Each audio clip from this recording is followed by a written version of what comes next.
আসসালামু আলাইকুম, স্বাগত জানাচ্ছি আরটিভির সকালের সংবাদে। আপনাদের সঙ্গে আছি আমি ফাহমিদা সালাম।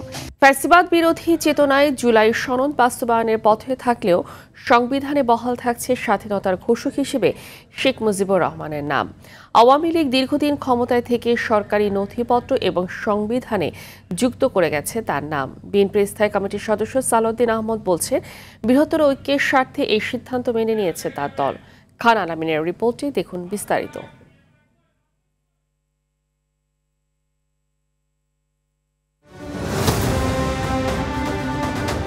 দিক নির্দেশনাহীন বিভ্রান্ত জাতিকে মুক্তিযুদ্ধে ঝাঁপিয়ে পড়তে দিশা দিয়েছিল জিয়াউর রহমানের এই ঘোষণা।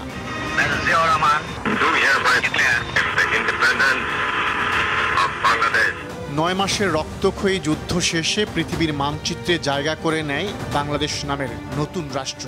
দেশ বিদেশে জিয়ার ঘোষণা হয় প্রশংসিত। গণহত্যার ফলে সমগ্র দেশের মানুষ একেবারে দিশেহারা হয়ে পড়েছিল।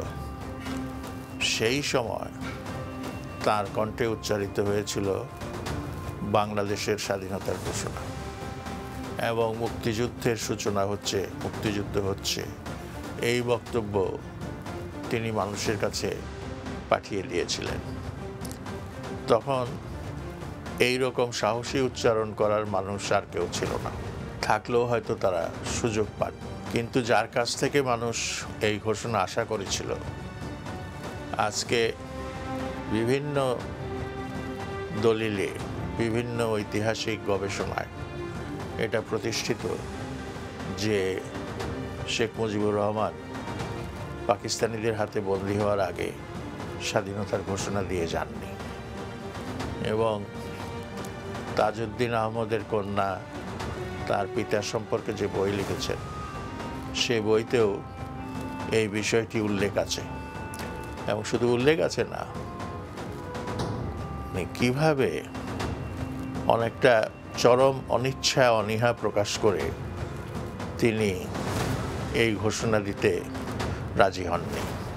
তিনি আরও বলেছিলেন, তোমরা কি চাও পাকিস্তানিরা আমাকে দেশদ্রোহী হিসাবে সাব্যস্ত করুক? যেদিন ২৬ মার্চ ঘোষণা করেছে, তার পরের দিন কিন্তু লন্ডনেও সকল টেলিভিশন তারা বলেছে তাদের কমেন্টে যে some major Ziaur Rahman declare independence of Bangladesh, এটা ইংরেজিতে। আর ওইখানে যত পত্রিকা আছে সেই পত্রিকাগুলো বলেছে যে some major Ziaur Rahman declare independence as monitored from Agartala তাদের প্রতিনিধি মনিটর করেছে। এটা হচ্ছে বাস্তব সত্যি ঘটনা। ১৯৭১-এর ১০ এপ্রিল মুক্তিযুদ্ধকালীন অস্থায়ী সরকার স্বাধীনতার ঘোষণাপত্র জারি করে। পরের বছর ২৩ মে তা গেজেটভুক্ত হয়, কিন্তু সেখানে জিয়াউর রহমানের সাহসী ভূমিকার উল্লেখ করা হয়নি। ২০০৯ সালে শেখ হাসিনার নেতৃত্বে ক্ষমতায় এসে নতুন উদ্যোগ নেয় আওয়ামী লীগ সরকার। ওই বছরের ২১ জুন জিয়াউর রহমান নন, শেখ মুজিবুর রহমানই স্বাধীনতার ঘোষক বলে রায় দেয় হাইকোর্ট। এর ২ বছর পর ২০১১ সালের ৩০ জুন সংবিধানের পঞ্চদশ সংশোধনীর মাধ্যমে স্বাধীনতার ঘোষণাপত্রটি সপ্তম তফসিল হিসেবে যুক্ত করা হয়। মৌলিক কাঠামোরূপে স্বীকৃতি দেয়ায় পরিণত হয় একটি অসংশোধনযোগ্য বিধানে। স্বাধীনতার ঘোষণাপত্রের ষষ্ঠ প্যারায় বলা আছে, ৭.৫ কোটি মানুষের অবিসংবাদিত নেতা বঙ্গবন্ধু শেখ মুজিবুর রহমান বাংলাদেশের জনগণের আত্মনিয়ন্ত্রণের আইনানুগ অধিকার প্রতিষ্ঠার লক্ষ্যে ১৯৭১ সালের ২৬ মার্চ তারিখে ঢাকায় যথাযথভাবে স্বাধীনতার ঘোষণা প্রদান করেন। ৫ আগস্ট শেখ হাসিনা পালিয়ে যাওয়ার পর রাষ্ট্র কাঠামো সংস্কারের জন্য গঠিত হয় জাতীয় ঐকমত্য কমিশন। কমিশন সপ্তম তফসিল বাদ দেওয়ার সুপারিশ করলে আপত্তি দেয় কয়েকটি রাজনৈতিক দল। শেষ পর্যন্ত সেটি রেখেই চূড়ান্ত হয় জুলাই জাতীয় সনদ, যাতে কোনো ধরনের নোট অফ ডিসেন্ট ছাড়াই স্বাক্ষর করে বিএনপি। সনদে অন্যতম স্বাক্ষরকারী বিএনপির স্থায়ী কমিটির সদস্য সালাউদ্দিন আহমেদ বলেন, বৃহত্তর ঐক্যের স্বার্থে সপ্তম তফসিল নিয়ে কোনো আপত্তি দেয়নি তারা। স্বাক্ষর অনুষ্ঠানের আগে একটি রাজনৈতিক দল থেকে, গণফোরাম সহ ২টা রাজনৈতিক দল থেকে বলা হলো যে যদি স্বাধীনতার ঘোষণাপত্রকে তফসিলে রাখা হয় তাহলে তারা স্বাক্ষর করবেন, অন্যথায় করবেন না। তা আমাদেরকে যখন ঐকমত্য কমিশন থেকে সেই প্রস্তাবটা দেওয়া হলো, তখন আমরা বললাম একটা বৃহত্তর স্বার্থে স্বাধীনতার ঘোষণাপত্র সংবিধানের তফসিল হিসাবে থাকলে আমাদের আপত্তি নেই। আর সেই ঘোষণাপত্রটা রাখার বিষয়টা সংশোধিত আকারে যখন আসলো, তাহলে বাকি দুইটা তফসিল বিলুপ্ত হওয়ার পক্ষে সবাই থাকলো। এখন তারা স্বাক্ষর করেছেন, তা আমি মনে করি সেটা ঠিক আছে যে স্বাধীনতার ঘোষণাপত্র তফসিলে থাকতে পারে। তবে স্থায়ী কমিটির জ্যেষ্ঠ সদস্য ডক্টর খন্দকার মোশাররফ হোসেন বলেন, স্বাধীনতার ঘোষণা প্রশ্নে ছাড় দেওয়ার সুযোগ নেই। মুক্তিযুদ্ধের বিষয়টাকে যেভাবে তারা আওয়ামী লীগ সরকার প্রতিষ্ঠা করতে চেয়েছে, আমরা বিএনপি তার সাথে কোনো রকমে একমত না। আগেও ছিলাম না, এখনও নেই।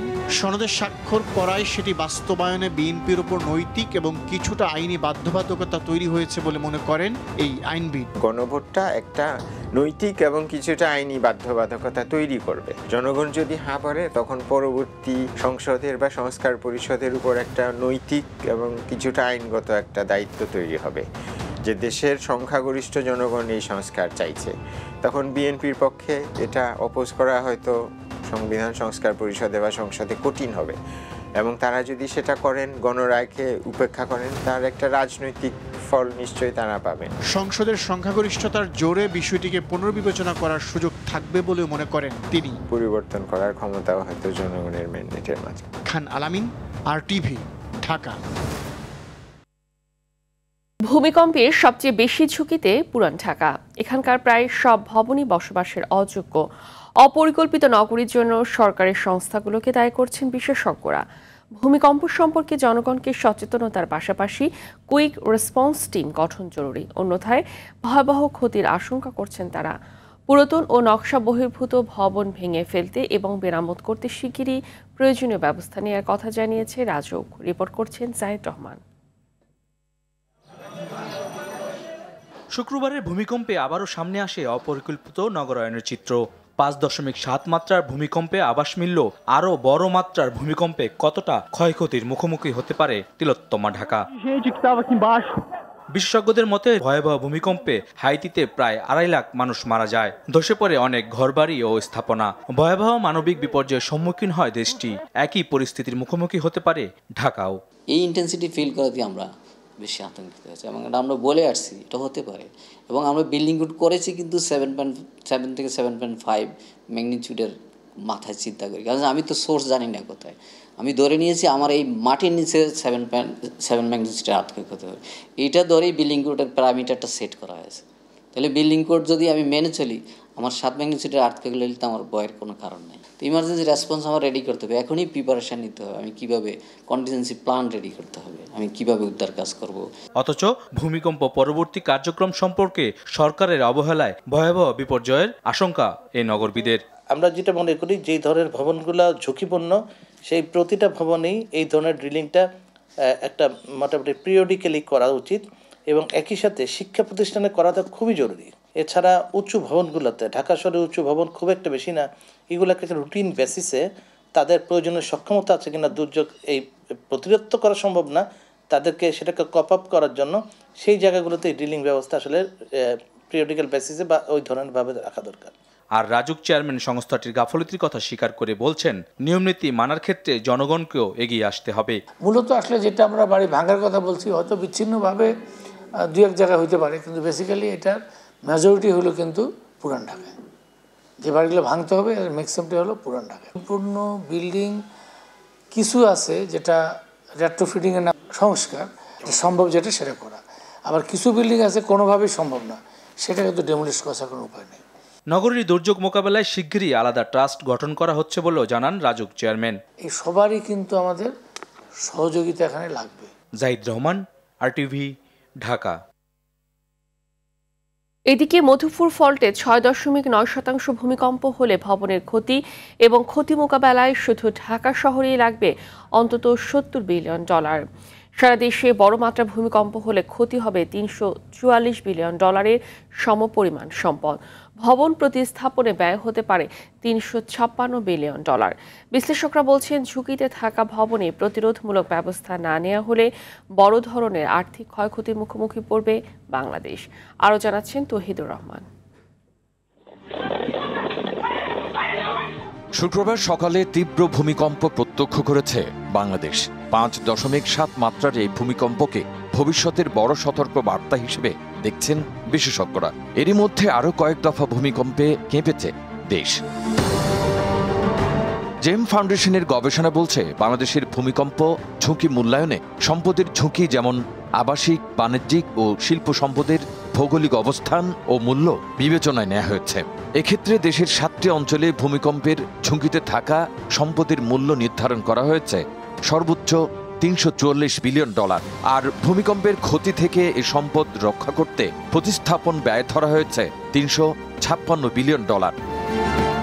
বিশেষজ্ঞরা বলছেন, প্রতিস্থাপন নয়, বাংলাদেশের জন্য প্রয়োজন সংস্কার ও সঠিক পরিকল্পনা। প্রতিস্থাপনটা সেটা তাত্ত্বিকভাবে আলোচনা হতে পারে, কিন্তু সেটা আমাদের বাস্তবতার নিরিখে আমরা আলোপ করব, যেটা হচ্ছে যে আমরা বর্তমান যে ভবনগুলো আছে সেগুলো কীভাবে মজবুতকরণ করা যায় যেন মাঝারি মাত্রার ভূমিকম্প হলেও সেগুলো টিকে থাকে। সেই ইনভেস্টমেন্ট প্ল্যানিংয়ের মধ্যে আমার এই যে হাউজিং প্রজেক্টের জন্য আমার যে বিশেষ করে অ্যাফোর্ডেবল সেকশন ওয়ার্কার যারা আছেন তাদের জন্য সরকার একটা অ্যাফোর্ডেবল হাউজিং স্কিম দরকার। জেম ফাউন্ডেশনের আরেক গবেষণা বলছে, 6.9 মাত্রার ভূমিকম্প হলে ঢাকা শহরে 8,64,000 ভবন ক্ষতিগ্রস্ত হবে। এর মধ্যে কেবল 75,000 কংক্রিটের ভবন ক্ষতিগ্রস্ত হবে। দিনের বেলায় প্রায় 3 লাখ মানুষ মারা যাবে। সরাসরি অর্থনীতির ক্ষতি হতে পারে $25,000 মিলিয়ন। ডাইরেক্ট ক্ষয়ক্ষতিটা হবে আমাদের $25,000 মিলিয়ন। আর এইটাকে পুনর্নির্মাণ রিপেয়ার অ্যান্ড রিকনস্ট্রাকশন কস্ট এইটা লাগবে আমাদের প্রায় $63,000 মিলিয়ন মতো। এ অবস্থায় সচেতনতা এবং সঠিক পরিকল্পনার আলোকে ভবন তৈরির তাগিদ দিয়েছেন বিশেষজ্ঞরা। কোন ভবনগুলো অতি ঝুঁকিপূর্ণ, যেখানে কোনোভাবেই বসবাস করতে দেওয়ার সুযোগ নাই রাষ্ট্রের, সেগুলোকে চিহ্নিত করে সেসব মানুষকে সরানো। তৌহিদুর রহমান, RTV, ঢাকা। জুলাই গণ অভ্যুত্থানের প্রথম শহীদ রংপুর বেগম রোকেয়া বিশ্ববিদ্যালয় শিক্ষার্থী আবু সাইদ হত্যার ঘটনায় করা মামলায় সাক্ষ্য গ্রহণ আজ। বিচারপতি নজরুল ইসলাম চৌধুরী নেতৃত্বাধীন 3 সদস্যের আন্তর্জাতিক অপরাধ ট্রাইব্যুনাল 2-এ হবে এর সাক্ষ্য। মামলাটিতে বেগম রোকেয়া বিশ্ববিদ্যালয়ের সাবেক ভিসি সহ আসামি মোট 30 জন, যাদের মধ্যে 6 জন গ্রেফতার রয়েছেন। এদিকে ট্রাইব্যুনাল 1-এ জুলাই আন্দোলনে রাজধানীর চাংখারপুলের শিক্ষার্থী আনাস সহ 6 জনকে হত্যা মামলায় সাক্ষ্য নেওয়া হবে আজ। এ মামলার সাক্ষ্য গ্রহণ প্রায় শেষ পর্যায়ে চলে এসেছে। জবানবন্দি শেষে এখন জেরা চলছে মামলার মূল তদন্ত কর্মকর্তার। বিচারপতি গোলাম মর্তুজা মজুমদারের নেতৃত্বে 3 সদস্যের বিচারিক প্যানেলে চলছে এ বিচার কাজ।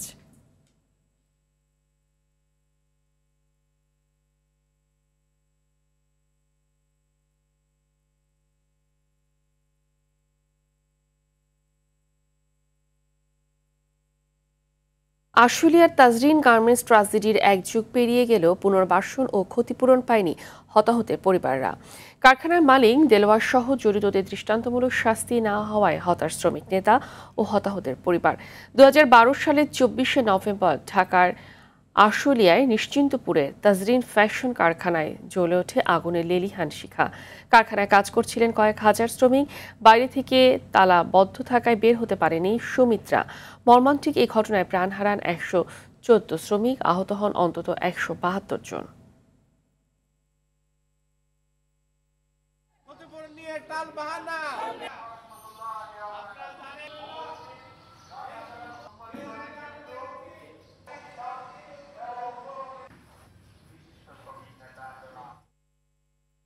এ নিয়ে আরো জানাতে সাভারের আশুলিয়া থেকে যুক্ত হচ্ছেন সহকর্মী ওমর ফারুক।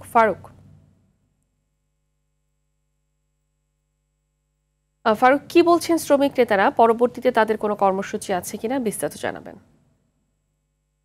জি ফাহমেদা, আপনাকে ধন্যবাদ। আপনাকে জানিয়ে রাখি, দীর্ঘ 13 বছর আগে কিন্তু আজকের এই দিনে কিন্তু শিল্পাঞ্চল ঢাকার আশুলিয়ায় যে তাজরিন ফ্যাশন রয়েছে, সেই ফ্যাশনে কিন্তু এক ভয়াবহ অগ্নিকাণ্ডের ঘটনা ঘটে। আর এই ঘটনায় কিন্তু এরপর চিকিৎসাধীন অবস্থায় আরো 3 জন, টোটাল 114 জন শ্রমিক কিন্তু প্রাণ হারান। এছাড়া 172 জন শ্রমিক কিন্তু আহত হয়ে পঙ্গুত্ব বরণ করে কিন্তু তারা মানবত জীবনযাপন করছেন। তো সরকারের পক্ষ থেকে তাদেরকে নানা প্রতিশ্রুতি দেওয়া হলেও কিন্তু সেই প্রতিশ্রুতি তারা পালন করেনি বলে শ্রমিকরা তারা অভিযোগ করে আসছেন। গতকাল মোমবাতির প্রজ্বলনের মাধ্যমে কিন্তু তারা এই তাজরিন ট্র্যাজেডি স্মরণ করেন এবং আছে কিন্তু বিভিন্ন শ্রমিক সংগঠন। আমি যদি আপনাকে একটু দেখাই, বিভিন্ন শ্রমিক সংগঠনের নেতারা নানা ব্যানারে কিন্তু তারা এই তাজরিন ট্র্যাজেডির যে বিচার, সেই বিচার দাবিতে কিন্তু তারা এখানে জড়ো হয়েছেন এবং তারা তাজরিন ফ্যাশনের যে মালিক রয়েছেন দেলোয়ার হোসেন তার বিচারের দাবি করে আসছেন তারা। এবং এই ভবনটি তখন থেকে পরিত্যক্ত অবস্থায় পড়ে রয়েছে এবং শ্রমিক নেতারা দাবি করছেন এটা একটি শ্রমিকদের কল্যাণে, শ্রমিকদের মেডিকেল, এই ভবনটাকে একটি মেডিকেল করার আবেদনও তারা করছেন এবং দ্রুত এই তাজরিন ফ্যাশনের মালিকের বিচার এবং যারা অসহায় শ্রমিক, যারা আহত নিহত হয়েছেন তাদের পরিবার কিন্তু অসহায় হয়ে পড়েছেন, তাদের আর্থিক সহায়তা প্রদানের তারা কিন্তু জোর দাবি জানাচ্ছেন বলে আমরা এখানে আন্দোলনরত শ্রমিক নেতারাও কিন্তু আমাদেরকে এটাই বলছেন। তো শিল্পাঞ্চল আসলে এই তাজরিন ট্র্যাজেডি নিয়ে কিন্তু আমার কাছে এই ছিল সর্বশেষ। ফাহমিদা, ধন্যবাদ আপনাকে।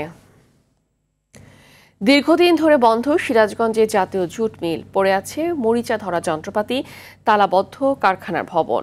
ফলে দিনে দিনে নষ্ট হচ্ছে কোটি টাকার রাষ্ট্রীয় সম্পদ আর থমকে আছে হাজারো মানুষের জীবন ও জীবিকা। সব জটিলতা কাটিয়ে আবারও এই জুট মিলটি চালু করার দাবি স্থানীয়দের।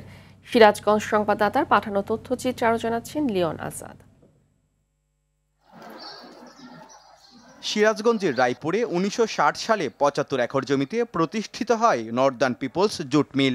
জেলার বিভিন্ন প্রান্ত থেকে মাসে ৫০ টন পাট সংগ্রহ করে পাটজাত পণ্য উৎপাদন করা হতো এই মিলে, যা দেশের চাহিদা পূরণের পাশাপাশি রপ্তানি হতো দেশের বাইরেও। এই মিলকে ঘিরে কর্মসংস্থান হয় প্রায় ৫,০০০ মানুষের। কর্মকর্তাদের দুর্নীতি, আমলাতান্ত্রিক জটিলতা সহ নানা কারণে লোকসানের মুখে ২০০৭ সালে উৎপাদন বন্ধ হয় কারখানাটির। ২০১১ সালে আন্দোলনের মুখে পুনরায় চালু হলেও ২০১৯ সালে আবারও বন্ধ হয়ে পড়ে। ২০২০ সালে কুষ্টিয়া রশিদ গ্রুপ মিলটি ভাড়া নিয়ে শুরু করেছিল উৎপাদন। তবে মাত্র ২ বছরের মাথায় ২০২২ সালে বেতন বোনাস বকেয়া রেখেই মিলটি আবারও বন্ধ করে দেওয়া হয়। তাই মিলটি পুনরায় চালুর আন্দোলনে নেমেছে সিরাজগঞ্জবাসী। স্বৈরাচার সরকার আমাদেরকে একদিনে একই টাইমে ২৬টা জুট মিলের শ্রমিককে বাইর করে দেয়। আমাদের বকেয়া অনেক টাকা ছিল, প্রায় একজন ৩ লাখ ৪ লাখ করে টাকা দেওয়ার প্রতিশ্রুতি দিয়েছিল, পরে টাকাটা দেয় নাই। বন্ধ হয়ে যাওয়ার পরে আমরা সবাই এখন বেকার এবং খুব দুর্বিষহ অবস্থাতে আছি। দেশের অন্য পাটকলগুলোর মতো সিরাজগঞ্জের মিলটিও চালুর আশা সংশ্লিষ্টদের। এলাকার লোকজন এই মিলের উৎপাদনের সাথে সংশ্লিষ্ট থেকে যে উপকারিতা বা সব আর্থিকভাবে মানে উপকার পেয়েছে, আমি চাই এই মিল যদি আবার নতুন করে চালু হয় এলাকার অর্থনৈতিক অবস্থার উন্নতি হবে। সরকারিভাবে ২১২ জন কর্মকর্তা কর্মচারী বর্তমানে মিলটি দেখাশোনা করলেও কার্যত কোনো উৎপাদন না থাকায় নষ্ট হচ্ছে কোটি টাকার যন্ত্রাংশ।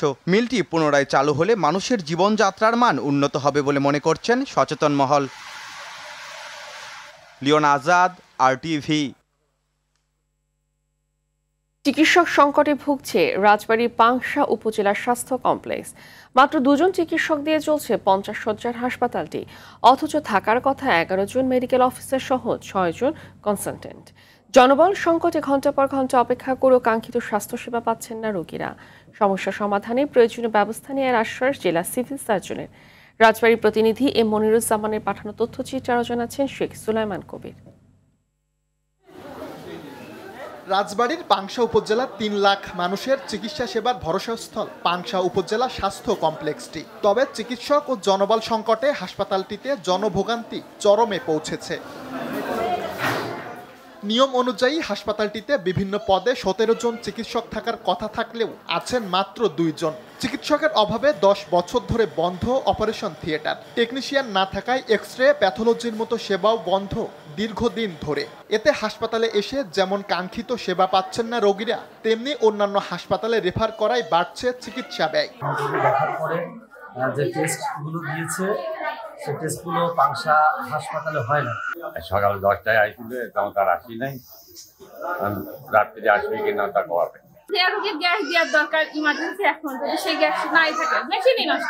পাংশা স্বাস্থ্য কমপ্লেক্সের বহির্বিভাগে প্রতিদিন প্রায় ৪০০ রোগী সেবা নিতে আসেন। তবে মাত্র ২ জন চিকিৎসক থাকায় সেবা দিতে হিমশিম খেতে হয় তাদেরকেও। আমাদের রাজবাড়ী জেলায় প্রায় ২৩ জন ডাক্তার যারা সংযুক্তিতে অন্যান্য জায়গায় কাজ করতেছেন। এর মাঝে পাংশার ডাক্তার আছে। আমরা ঊর্ধ্বতন কর্তৃপক্ষকে জানিয়েছি এবং ঊর্ধ্বতন কর্তৃপক্ষ এই ব্যাপারে প্রয়োজনীয় ব্যবস্থা নেওয়ার জন্য আমাদের আশ্বস্ত করেছেন এবং আশা করা যাচ্ছে অল্প সময়ে এটার সমাধান হবে। দ্রুত প্রয়োজনীয় জনবল নিয়োগ দিয়ে পাংশা উপজেলার বেহাল স্বাস্থ্যসেবাকে সচল করার দাবি রোগী ও স্বজনদের। সুলাইমান কবির, RTV। বিশ্বে দূষিত শহরের তালিকায় আজ শীর্ষে ভারতের রাজধানী নয়াদিল্লি, দ্বিতীয় অবস্থানে কলকাতা, আর ঢাকার অবস্থান তৃতীয়। আজ সকালে রাজধানী ঢাকার বায়ুর মান খুবই অস্বাস্থ্যকর। বায়ু দূষণের এই পরিস্থিতি তুলে ধরেছে সুইজারল্যান্ড ভিত্তিক প্রতিষ্ঠান IQ Air। বাতাসের মান নিয়ে তৈরি করা লাইভ সূচকে একটি নির্দিষ্ট শহরের বাতাস কতটা নির্মল বা দূষিত সে সম্পর্কে মানুষকে তথ্য দেয় ও সতর্ক করে IQ Air। আজ সকালে ঢাকার বায়ুর মান 226, কলকাতার 248 আর দিল্লির বায়ুর মান 447। IQ Air-এর বায়ু দূষণের বার্তায় খোলা স্থানে ব্যায়াম না করা, ঘরের জানালা বন্ধ রাখা এবং বাইরে বের হলে নগরের বাসিন্দাদের অবশ্যই মাস্ক পরার পরামর্শ দেওয়া হয়েছে।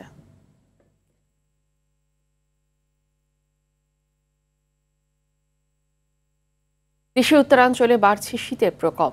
আজ দেশের সর্বনিম্ন তাপমাত্রা রেকর্ড করা হয়েছে পঞ্চগড়ের তেঁতুলিয়ায় 13.4 ডিগ্রি সেলসিয়াস। তাপমাত্রা কমেছে দিনাজপুরের হিলিতে। সকাল 6টায় তাপমাত্রা রেকর্ড করা হয়েছে 14.8 ডিগ্রি সেলসিয়াস।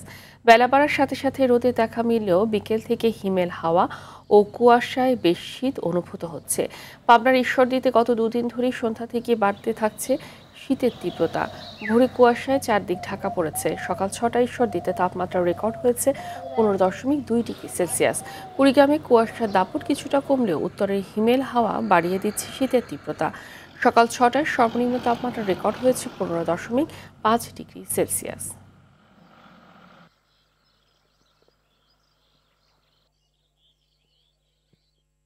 তৃতীয় দিনের ব্যবধানে দিনাজপুরের হিলিতে কমেছে দেশি পেঁয়াজের দাম। কেজি প্রতি 5 থেকে 10 টাকা কমে বিক্রি হচ্ছে 75 থেকে 80 টাকা কেজি দরে। ক্রেতার সংকটের পাশাপাশি সরবরাহ বেশি হওয়ায় কমেছে দাম বলে জানিয়েছে বিক্রেতারা। তবে দাম কমায় কিছুটা স্বস্তি ফিরেছে সাধারণ ক্রেতাদের মাঝে। অন্যদিকে ভারত থেকে পেঁয়াজ আমদানি করা হলে দাম কেজি প্রতি 20 থেকে 30 টাকা পর্যন্ত কমে আসবে বলে জানিয়েছেন আমদানিকারকরা।